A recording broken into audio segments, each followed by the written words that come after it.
भगवत गीता के ये 30 उपदेश आपको अपनी जिंदगी में हर जगह पर बहुत काम आएंगे। जिंदगी की हर मुश्किल में आपको राह दिखाएंगे। ये दिव्य उपदेश, ये बातें जानना समझना आपके लिए बहुत जरूरी है। इसीलिए इन 30 उपदेशों को आप आखिर तक जरूर सुने। गीता का सबसे पहला उपदेश यह है कि आपके सारे दुखों का कारण किसी को अपना मानना है। आप कभी गौर करना, आपकी जिंदगी के सारे दुख, सारी तकलीफें, सारी चिंताएं वहीं से आती है जहां आपका अपनापन होता है कि ये मेरा है, ये मेरा अपना है। वहीं से आपकी जिंदगी में दुख आना शुरू हो जाते हैं। एक व्यक्ति के पास एक बहुत बड़ा महल था।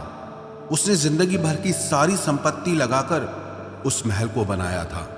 आसपास के शहरों के कई लोग उसके महल को देखने आते थे।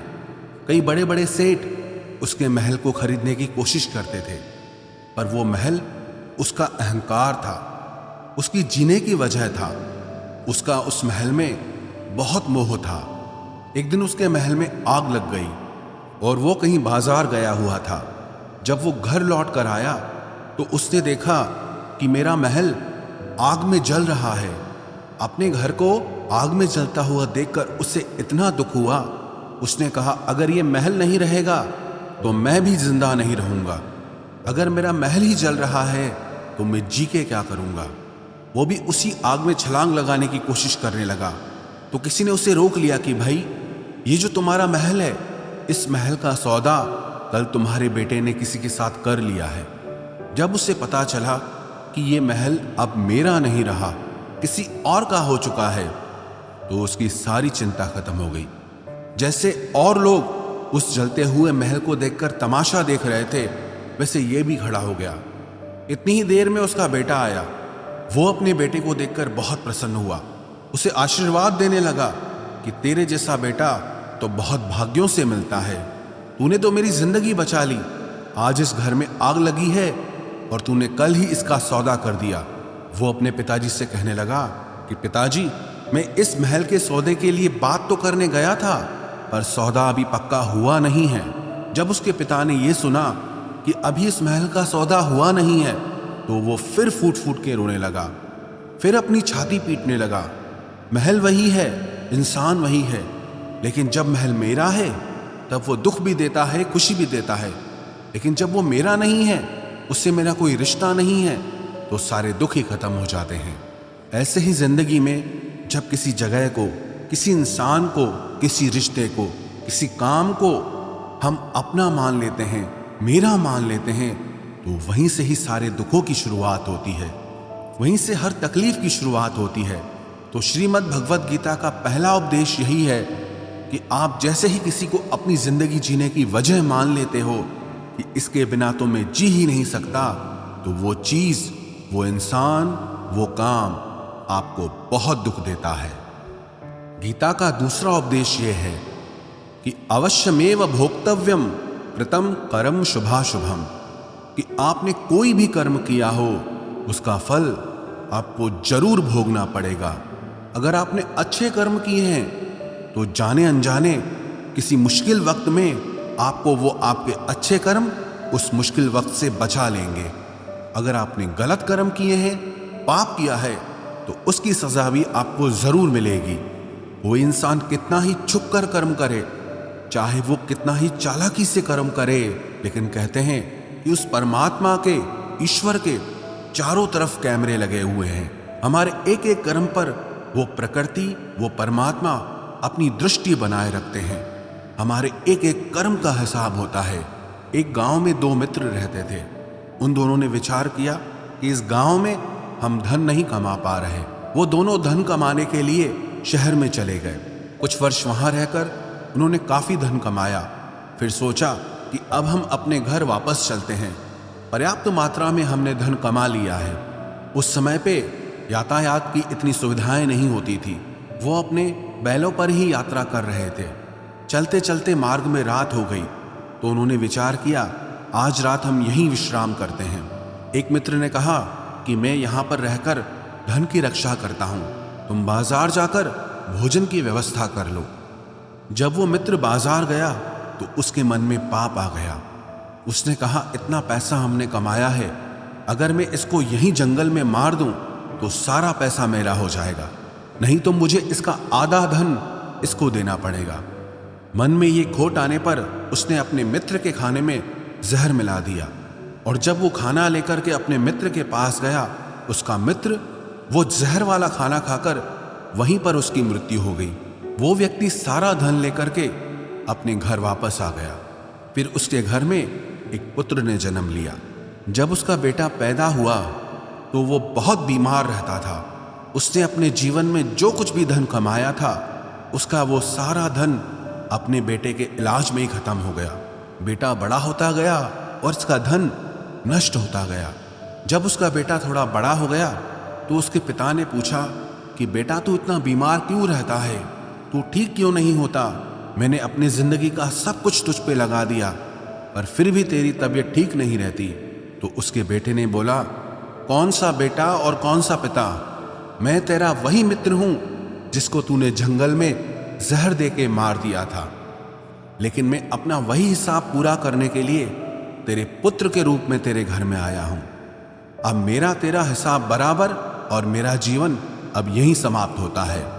तो गीता का उपदेश हमें यही सिखाता है, कोई अपने आप को कितना भी चालबाज समझता हो, होशियार समझता हो, लेकिन अगर उसने गलत कर्म किया है, चाहे आज नहीं तो कल उसे उसका फल भोगना ही पड़ेगा। कोई भी व्यक्ति अपने किए हुए कर्म से बिना उसको भोगे कभी छूट नहीं सकता।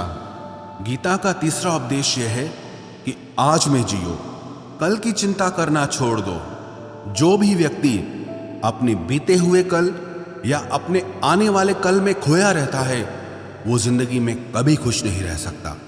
आपको जिंदगी में खुशी सिर्फ और सिर्फ तब मिल सकती है जब आप वर्तमान में जी सके, आज के आनंद को जी सके। बीते हुए कल का और आने वाले कल का कोई वास्तविक अस्तित्व नहीं होता, वो सिर्फ आपकी बुद्धि और आपके विचारों में होता है। उसकी कोई वास्तविकता नहीं होती, उसे सिर्फ आप अपने मन के अंदर और बुद्धि के अंदर जीते हैं। लेकिन जिसे आप वास्तविकता में जीते हैं, वो आपका आज होता है, वो आपका चल रहा पल होता है। अगर आप अपने मन और बुद्धि को अपने कल में अटका के रखेंगे, अपने भूतकाल और भविष्यकाल में अटका के रखेंगे, तो याद रखना आप कभी खुश नहीं रह पाएंगे। और अगर जिंदगी में खुश रहना चाहते हैं तो आज में और इसी पल में जीना सीखें। गीता का चौथा उपदेश यह है कि जो आपके साथ अधर्म करे, पाप करे, गलत करे, उसे दंड जरूर देना चाहिए। अगर आप उसे सहते हैं तो वो आपके साथ और गलत करता है। अगर आप उसे सहते हैं तो उसके पाप में आप भी भागीदार हो जाएंगे। अर्जुन श्री कृष्ण से कहने लगा कि जिनसे मैं युद्ध करने जा रहा हूं, ये सब मेरे भाई हैं, मेरे गुरुजन हैं, मैं इनके सामने कैसे हथियार उठाऊं, इनको कैसे मारूं? तो भगवान श्री कृष्ण ने अर्जुन से कहा कि जिन्हें तू अपना मानता है वो सब अधर्मी हैं, वो पाप के पक्ष में खड़े हैं, और अगर तू इनका वध नहीं करेगा, युद्ध नहीं करेगा, तो समाज में और भी पाप बढ़ेगा। क्योंकि जब कोई ऐसे पापियों को नहीं रोकता है तो ये और भी ज्यादा पाप करते हैं।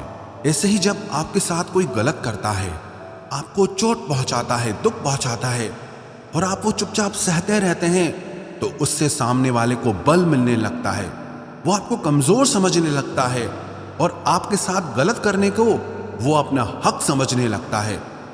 लेकिन जब आप उसके गलत व्यवहार को, उसके अधर्म को रोक लेते हैं, उसका विरोध करते हैं, तब वो अपनी सीमा में रहना सीख जाता है। ये कलयुग है। अगर इस जमाने में आपको खुश रहना है तो आपको अपनी रक्षा खुद ही करनी होगी। कोई आपके साथ गलत करे तो उसको कभी नहीं सहना चाहिए, बल्कि उसका सामना करना चाहिए। गीता का पांचवा उपदेश यह है कि किसी से भी हद से ज्यादा मोह कभी मत करना। जिसमें भी आप सबसे ज्यादा मोह लगाओगे, देखना वो आपको जरूर रुलाएगा। मोह के वजह से ही आप किसी के पीछे मरते रहते हैं। मोह के वजह से ही आपको कई बार अपना अपमान भी सहना पड़ता है, और कई लोगों को मोह की वजह से ही अपना अपमान दिखता तक भी नहीं है कि सामने वाला मेरी इज्जत तक नहीं कर रहा और मैं उसके पीछे मर रहा हूं। मोह आपकी आंखों पे ऐसी पट्टी लगा देता है कि आपको सच और झूठ दिखाई ही नहीं देता, आपको किसी इंसान का चेहरा दिखाई ही नहीं देता। आप जो देखते हैं, जो सुनते हैं, उसी पर यकीन कर लेते हैं, फिर चाहे आपको कितना ही दर्द मिल रहा हो।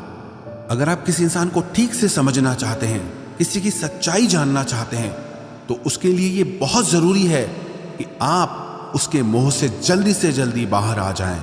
वास्तविकता में रिश्ते दुख नहीं देते, आपका मोह आपको दुख देता है। जिस दिन मोह खत्म, उस दिन आपको किसी भी रिश्ते से कोई दुख नहीं मिल सकता, क्योंकि आपको फिर कोई फर्क ही नहीं पड़ेगा। गीता का छठा उपदेश यह है कि आप वो मत करो जो सब करते हैं, बल्कि वो करो जो आपके लिए सही है। स्वधर्मम निधनम श्रेय परधर्मो भयावह। श्री कृष्ण ने अर्जुन से कहा कि जो तेरा कर्तव्य है, जो तेरे लिए सही है, जो तुझे करना चाहिए, तू वो कर। तू कभी भी वो काम मत कर जो दुनिया कर रही है, क्योंकि अर्जुन श्री कृष्ण से कहने लगा कि ऐसे भयंकर युद्ध में पड़ने से अच्छा है कि मैं सन्यासी बन जाऊं। तो श्री कृष्ण ने अर्जुन से कहा कि सन्यासी बनना तेरा कर्म नहीं है, तेरा धर्म नहीं है, तू क्षत्रिय है। तेरा कर्म और तेरा धर्म यही है कि तू अधर्म का नाश करे, धर्म की रक्षा करे। ऐसे ही हर इंसान का एक अलग कर्तव्य होता है, एक अलग ही मार्ग होता है। तो कभी भी उस मार्ग पे मत जाना जहां सारी भीड़ जा रही हो। कभी भी वो काम मत करो जो दुनिया करती है कि आजकल ये ट्रेंड हो गया है, ये फैशन हो गया है, सब करते हैं इसलिए हम भी कर रहे हैं। सारी भीड़ यही काम कर रही है इसलिए हम भी यही कर रहे हैं। अगर आप वो करोगे जो भीड़ कर रही है तो आप भी उसी भीड़ में कहीं खो जाओगे। लेकिन अगर आप वो करोगे जो आपके लिए सही है, जो आपकी प्रतिभा है, तो दुनिया की सारी भीड़ में भी आप सबसे अलग नजर आओगे। गीता का 7वां उपदेश यह है कि जिंदगी में धोखा अपने ही देते हैं, क्योंकि उनको आपकी कमजोरियों का पता होता है। बाहर वाला आपको धोखा नहीं दे सकता, क्योंकि उसको आपके बारे में पता ही नहीं है कि आपको चोट कहां पहुंचती है। लेकिन जो आपका अपना है, आपका खास है, उससे बहुत गहराई से पता होता है कि इसकी कमजोरी क्या है, क्या ऐसा करें जिससे इसको दर्द पहुंच सकता है, जिससे इसको हम नीचा दिखा सकते हैं, इसको चोट पहुंचा सकते हैं। ये कलयुग है, इसमें बाहर वालों से नहीं, जो हमारे अपने हैं उनसे ही सावधान रहना होता है। महाभारत का युद्ध दो अलग राजाओं में नहीं हुआ, बल्कि एक ही परिवार के भाइयों में हुआ था। सब आपस में एक ही वंश के लोग थे। कितनी बार दुर्योधन ने जहर देकर के भीम को मारना चाहा, न जाने कितनी बार दुर्योधन ने पांडवों को जान से मारने की कोशिश की। वो उसका पराया नहीं था, उसका भाई था। सारी लड़ाइयां घर के अंदर ही होती है, बाहर कौन लड़ेगा हमसे? घर में ही सारे झगड़े होते हैं। तो आपको चोट सिर्फ वही लोग पहुंचा सकते हैं जो आपके अपने हैं। आपको धोखा सिर्फ वही लोग दे सकते हैं जो आपके अपने हैं। गीता का 8वां उपदेश यह है, जो इंसान अपनी रक्षा खुद नहीं कर सकता, उसकी रक्षा भगवान भी नहीं कर सकते। श्री कृष्ण ने अर्जुन से कहा, तस्मात् सर्वेषु कालेषु माम अनुस्मर युध्य च, कि हे अर्जुन, तू हर काल में मेरा स्मरण करते रहना और युद्ध भी करते रहना। अर्जुन ने श्री कृष्ण से पूछा कि ये युद्ध तो कुछ दिनों में समाप्त हो जाएगा, लेकिन आप कह रहे हैं कि तू हमेशा मेरा स्मरण करता रहे और युद्ध करते रहना। हमेशा युद्ध करने का क्या मतलब है? तो श्री कृष्ण ने अर्जुन से कहा कि ये जिंदगी ही रणभूमि है। इस जीवन में सुख दुख आते रहेंगे और तुझे उनका डट के मुकाबला करना है। श्री कृष्ण ने ये नहीं कहा कि तू चुप करके बैठ जाना और मैं लड़ाई करूंगा। बहुत गहराई है गीता के ज्ञान में। हमारे जीवन की डोर भी संभाल के ईश्वर बैठे हैं, लेकिन युद्ध हमें ही करना है। ईश्वर को याद करना है कि हे ईश्वर, मुझे शक्ति देना, मुझे समझ देना, मुझे बुद्धि देना, ताकि मैं अपनी जिंदगी की सारी लड़ाइयां जीत सकूं, मैं जिंदगी में सही मार्ग पे चल सकूं। लेकिन आपको अपनी लड़ाई भी खुद लड़नी पड़ती है। जो लोग ये कहते हैं कि हम कुछ नहीं करेंगे, सब वो ईश्वर करेगा, तो कहते हैं कि आलसी इंसान को देखकर तो भगवान भी घबरा जाता है। कि ये कुछ नहीं करेगा। भगवान ने बुद्धि दी है, समझ दी है। ईश्वर आपको प्रेरणा देते हैं, शक्ति देते हैं, लेकिन आपको अपनी रक्षा स्वयं ही करनी होगी। गीता का नवा उपदेश यह है कि कोई भी ऐसी गंदी आदत खुद को मत लगने देना जो आपकी जिंदगी बर्बाद कर दे। कहीं ना कहीं महाभारत का ये युद्ध एक जुआ की आदत की वजह से ही शुरू हुआ था। सारा खेल वहीं से शुरू हुआ था। एक ऐसी जुआ की लत जहां युधिष्ठिर ने अपने भाइयों को दांव पर लगा दिया, अपनी पत्नी को दांव पर लगा दिया। ऐसा जीतने का नशा कि अपना सब कुछ गंवा दिया। ऐसे ही हम भी अपनी जिंदगी में जब कोई ऐसी गंदी आदत लगा देते हैं, चाहे वो कोई भी हो, चाहे वो नशे की हो, मोबाइल की हो, किसी इंसान की हो, कोई गलत काम करने की हो, कोई भी गलत आदत जो आपको बर्बाद कर सकती है, अगर आप उसको नहीं छोड़ोगे तो आपका सब कुछ खत्म हो जाएगा। इससे पहले कि आपकी आदत आपको खत्म करे, आप अपनी गलत आदतों को खत्म कर दीजिए। गीता का 10वां उपदेश यह है कि आलसी इंसान कभी कुछ हासिल नहीं कर सकता। अधिकतर लोग सिर्फ योजनाएं बनाते रहते हैं कि मुझे बड़ा घर चाहिए, मुझे बड़ी गाड़ी चाहिए, मैं दुनिया घूमना चाहता हूँ। क्या क्या चाहिए ये हर कोई सोच लेता है, लेकिन उस पर मेहनत करना वो बहुत कम लोग करते हैं। क्योंकि चाहना बहुत आसान है, लेकिन उसके लिए कर्म करना वो बहुत मुश्किल है। एक अच्छा फिट शरीर हर कोई चाहता है, लेकिन उसके लिए व्यायाम करना, एक्सरसाइज करना वो आपको ही करना होगा। जो इंसान आलसी बन के बैठ जाता है, ना उसे अच्छा शरीर मिलता है और ना ही अच्छा जीवन मिलता है। तो जिंदगी में अगर कुछ पाना चाहते हो ना, आलस्य को अपनी जिंदगी से जरूर दूर कर देना।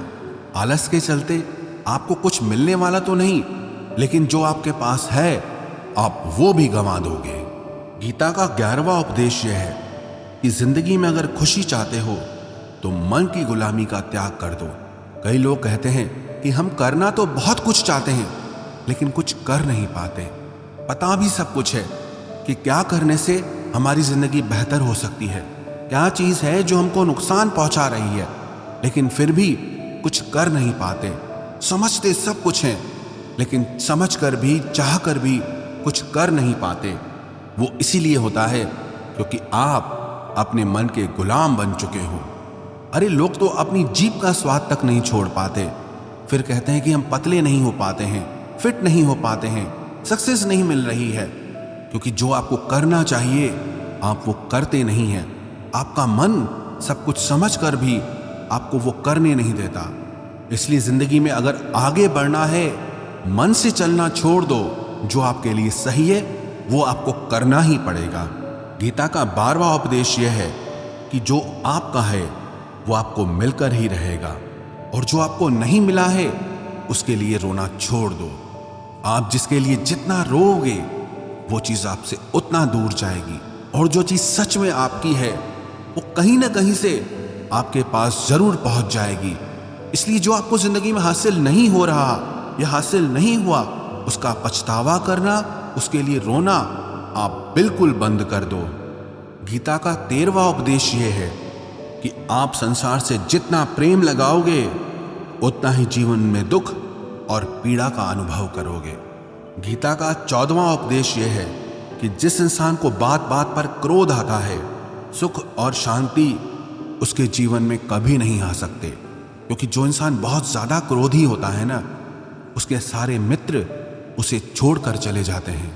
वो मन में भी कुढ़ता रहता है, वो अपने मन में भी दर्द में ही जीता है, तकलीफ में ही जीता है। ज्यादा गुस्सा करके, ज्यादा क्रोध करके जो भी आपके पास है, देखना आप उसे भी नष्ट कर दोगे। और ऐसे इंसान को शांति तो कभी मिलने वाली नहीं है। इसलिए अपनी जिंदगी में शांति चाहते हो तो बात बात पर गुस्सा करना छोड़ देना चाहिए। गीता का 15वां उपदेश यह है कि चाहे आप किसी की मदद करो या ना करो, लेकिन जानबूझकर कभी किसी का दिल नहीं दुखाना चाहिए। क्योंकि जब किसी का दिल आपकी वजह से दुखता है ना, तो याद रखना आपको भी वो दर्द एक दिन जरूर मिलेगा।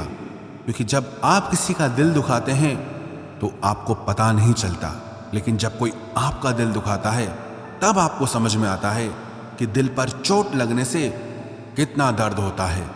इसलिए चाहे आप किसी की मदद करो या ना करो, लेकिन किसी का दिल कभी नहीं दुखाना चाहिए। गीता का 16वां उपदेश यह है, जो मुश्किल वक्त में, जो दुख के समय में आपका साथ दे, सिर्फ वही आपका अपना है, बाकी सब पराए हैं। अपनेपन का नाटक करने वाले बहुत लोग होते हैं, बड़ी बड़ी बातें करने वाले बहुत लोग होते हैं कि हम आपसे बहुत प्रेम करते हैं। कोई भी दुख हो, कोई भी तकलीफ हो, हमें याद करना। लोग दुख उठाने की बात करते हैं, लोग आने जाने की बात करते हैं, हाथ मिलाना तो ठीक से नहीं जानते और दिल मिलाने की बात करते हैं। जब सच में आपकी जिंदगी में तकलीफ आएगी ना, तब आपको समझ में आ जाएगा कि आपका साथ देने के लिए कौन खड़ा है। क्योंकि उस समय पे सारे लोग भाग जाते हैं, क्योंकि लोगों को पता होता है कि ये व्यक्ति हमारे पास आया तो हमसे मदद ही मांगेगा, हमको कुछ दे नहीं पाएगा। लोग आपसे सिर्फ तभी रिश्ता रखते हैं कि आप उन्हें कुछ दे सकते हैं, आपसे उन्हें कुछ फायदा हो सकता है। लेकिन जब लोगों को ये पता चल जाता है, समझ में आ जाता है कि उनको आपसे कोई फायदा नहीं होने वाला, बल्कि उनको आपकी मदद करनी पड़ेगी, तो वो आपको दूर से ही देख के भाग जाते हैं। इसलिए जो आपके मुश्किल वक्त में आपके साथ खड़ा हो जाए, सिर्फ वही आपका अपना होता है, बाकी इस दुनिया में सब पराए हैं। क्योंकि सिर्फ अपना अपना कह देने से कोई अपना नहीं हो जाता। गीता का 17वां उपदेश यह है कि जो कुछ भी होता है अच्छे के लिए होता है, जो हो रहा है वो भी अच्छे के लिए हो रहा है, और जो आने वाले भविष्य में होगा वो भी अच्छे के लिए होगा। हालांकि ये बहुत गहरी बात है। कुछ चीजें जिंदगी में ऐसी होती हैं जो हमें लगता है कि मेरे साथ ही ऐसा क्यों हुआ, मेरे साथ ही होना था ये सब। लेकिन जब वो वक्त गुजर जाता है, एक दिन हमको समझ आता है कि अगर हमारे साथ ये सब नहीं होता तो आज हम इस मुकाम पर नहीं होते। अगर मेरे साथ ये सब नहीं होता तो शायद हमारी जिंदगी और भी बर्बाद हो सकती थी। इसलिए अगर हमको ये समझ में आ जाए कि जिंदगी में जो कुछ भी हो रहा है वो सब अच्छे के लिए हो रहा है, तो हम जीवन में हमेशा खुश रहेंगे। गीता का 18वां उपदेश यह है कि हर काम को समझदारी से करना ही योग होता है। योगः कर्मसु कौशलम।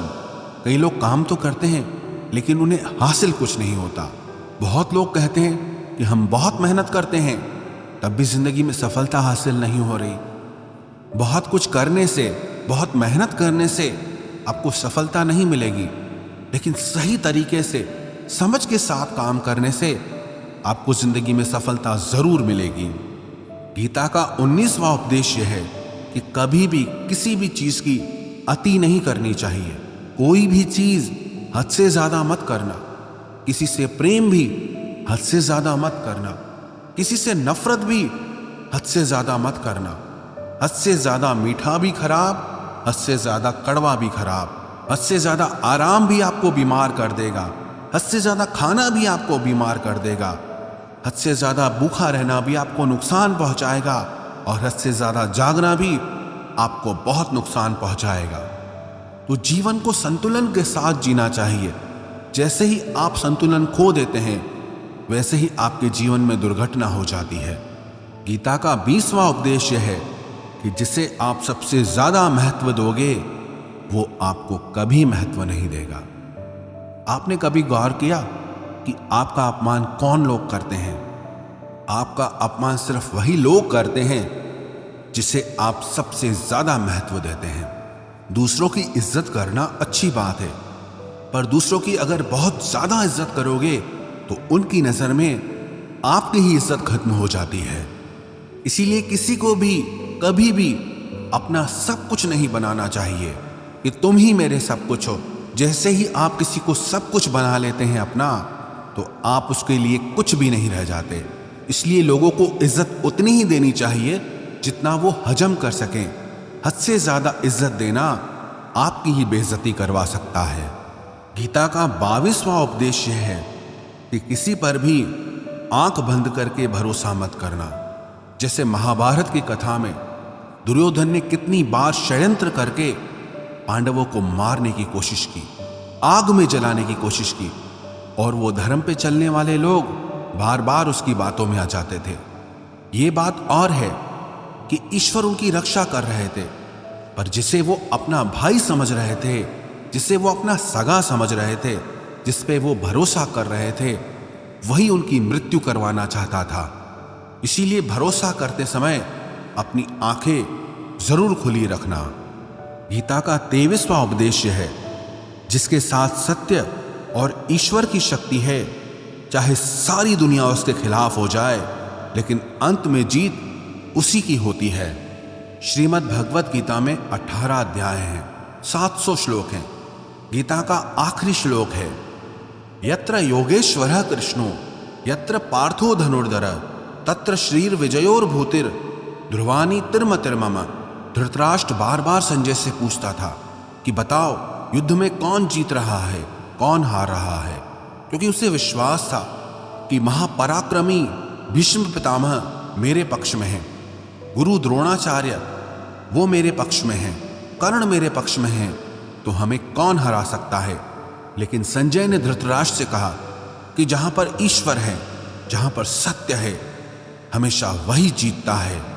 चाहे आपके पास कितनी भी शक्ति क्यों ना हो, लेकिन सत्य और ईश्वर जिसके साथ खड़े हो जाएं, उसे दुनिया में कोई भी नहीं हरा सकता। गीता का 24वां उपदेश है कि जीवन में लड़ाई झगड़े से बचना चाहिए, लेकिन जब बात आपके चरित्र, सम्मान और अधिकार की हो तो लड़ना भी चाहिए। अर्जुन भी महाभारत का युद्ध करना नहीं चाहता था, क्योंकि सामने उसके अपने खड़े थे। लेकिन श्री कृष्ण ने उसे उपदेश दिया कि यहां पर बात लड़ाई की नहीं है, तेरे सम्मान की है, तेरे चरित्र की है, तेरे अधिकार की है। जो द्रौपदी के साथ कौरवों ने भरी सभा में अपमान किया, उसे नग्न करने की कोशिश की, इतना बड़ा अधर्म किया, वो तुम्हें कभी नहीं सहना चाहिए। इसलिए बात जब आपके चरित्र पे आ जाए, आपके सम्मान पे आ जाए, तो चाहे वो अपना ही क्यों ना हो, आपको उसके साथ जरूर लड़ना चाहिए। गीता का 25वां उपदेश यह है, चाहे कितना भी बुरा वक्त आ जाए, लेकिन जो इंसान जिंदगी में हिम्मत नहीं हारता, वो सब कुछ हासिल कर सकता है। जब पांडव लोग जुए में सब कुछ हार गए, उनको 12 साल के लिए वनवास मिला और 1 साल के लिए अज्ञातवास मिला। वो भिक्षा करके अपनी जिंदगी को पालते थे, जंगलों में भटकते रहते थे, भयानक जानवरों के बीच। लेकिन इतना मुश्किल वक्त झेलने के बाद भी आखिरी में विजय उन्हीं की हुई, क्योंकि उन्होंने अपने अंदर में कभी हिम्मत नहीं खोई थी। ऐसे ही आपकी जिंदगी में कितना ही मुश्किल वक्त क्यों ना आ जाए, लेकिन आपके अंदर अगर हिम्मत है तो जीत आपकी ही होगी। गीता का 26वां उपदेश यह है कि जो किसी और का है, उस पर कभी अधिकार मत जमाना, कभी कब्जा मत जमाना। जब शकुनी ने षड्यंत्र करके पांडवों को हस्तिनापुर से अलग करवा दिया, एक खांडवप्रस्थ का राज्य दे दिया, जहां की भूमि भी बंजर थी, जहां कुछ नहीं हो सकता था, लेकिन पांडवों ने उस शहर को इतना सुंदर बनाया, इतना वैभवशाली बनाया कि हस्तिनापुर भी उसके आगे फीका लगने लगा। और उनके उस वैभव को देख के, सुख को देख के दुर्योधन अंदर ही अंदर जलता था। उसने कई बेईमानियां करके, षड्यंत्र करके उनका वो खांडवप्रस्थ भी उनसे छीन लिया। जो चीज उसकी नहीं थी, उस पर कब्जा किया। तो उसका आखिर में परिणाम यही हुआ कि जो चीज उसके पास थी, वो भी उसके पास नहीं रही। इसलिए जो आपका नहीं है, कभी उस पर अधिकार नहीं जमाना चाहिए। गीता का 27वां उपदेश यह है कि वही इंसान जिंदगी में सफल माना जाएगा जो अंदर से हमेशा खुश रहता है। बाहर से तो सब खुश दिखाई देते हैं, लेकिन अंदर से इंसान अशांति से भरा रहता है। बहुत पैसा कमा लिया, कामयाबी हासिल कर ली, लेकिन वो कामयाबी असली नहीं है। असली कामयाबी तब मानी जाएगी जब आपका मन खुश रहता हो। गीता का 28वां उपदेश यह है कि आप जैसा अन्न खाओगे, वैसा ही आपका मन और आपकी बुद्धि होगी। आप वैसा ही कर्म करोगे, वैसा ही आचरण करोगे। सात्विक अन्न खाओगे तो आपका मन भी सात्विक होगा, सात्विक व्यवहार भी करोगे, सोच भी आपकी अच्छी होगी। तमोगुणी और रजोगुणी आहार करोगे तो आपकी बुद्धि भी वैसी होगी, आप काम भी वैसे करोगे। श्री कृष्ण ने भगवत गीता में सात्विक, राजसी और तामसी इन तीनों आहारों का विस्तार से वर्णन किया है कि क्या खाना चाहिए, क्या नहीं खाना चाहिए। पर सार यही है, जो मनुष्य सात्विकता से भोजन करता है, सात्विक भोजन करता है, उसे जीवन में शांति और सुख जरूर मिलते हैं। गीता का 29वां उपदेश है कि बुरा इंसान कभी अपनी बुराई नहीं छोड़ेगा। चाहे आप उसके साथ कितना भी अच्छा चलो, वो आपको तकलीफ देगा ही देगा। इसलिए जो जैसा है आप उसके साथ वैसा ही व्यवहार करो। बुरे इंसान के साथ आप कितना भी अच्छा बन जाओ, वो कभी अच्छा नहीं बनने वाला। दुर्योधन जंगल में पांडवों को मारने के लिए गया था, लेकिन वहां पर भीलों ने दुर्योधन को पकड़ लिया। उसका मित्र कर्ण भी उसे छोड़कर भाग गया। वो भील दुर्योधन को मार देना चाहते थे, लेकिन युधिष्ठिर अपने भाई की रक्षा करने के लिए वहां पहुंच गया, उसके जीवन की रक्षा की। लेकिन उसके बाद भी वो हमेशा पांडवों का नुकसान ही करता रहा। इसलिए अगर कोई इंसान बुरा है, उसके साथ आप ज्यादा अच्छा बनने की कोशिश मत करो। जो जैसा है आप उसके साथ वैसा ही व्यवहार करो। गीता का 30वां उपदेश है कि जो इंसान अपने कामों को समय से खत्म नहीं करता, समय की कदर नहीं करता, उसकी जिंदगी का सारा समय व्यर्थ में ही समाप्त हो जाता है। क्योंकि समय ही आपका जीवन है। अगर आप समय को व्यर्थ ही नष्ट करते रहेंगे, व्यर्थ के कामों में गंवा देंगे, तो आपको जीवन में कुछ भी हासिल नहीं होगा। अगर कुछ जिंदगी में पाना चाहते हो तो समय की कदर जरूर करना। जो भी व्यक्ति गीता के इन 30 उपदेशों को रोज सुनेगा, समझेगा, तो जिंदगी की कितनी भी मुश्किल से मुश्किल घड़ी क्यों ना आ जाए, उसे ऐसे मुश्किल समय में भी रास्ता जरूर मिल जाएगा।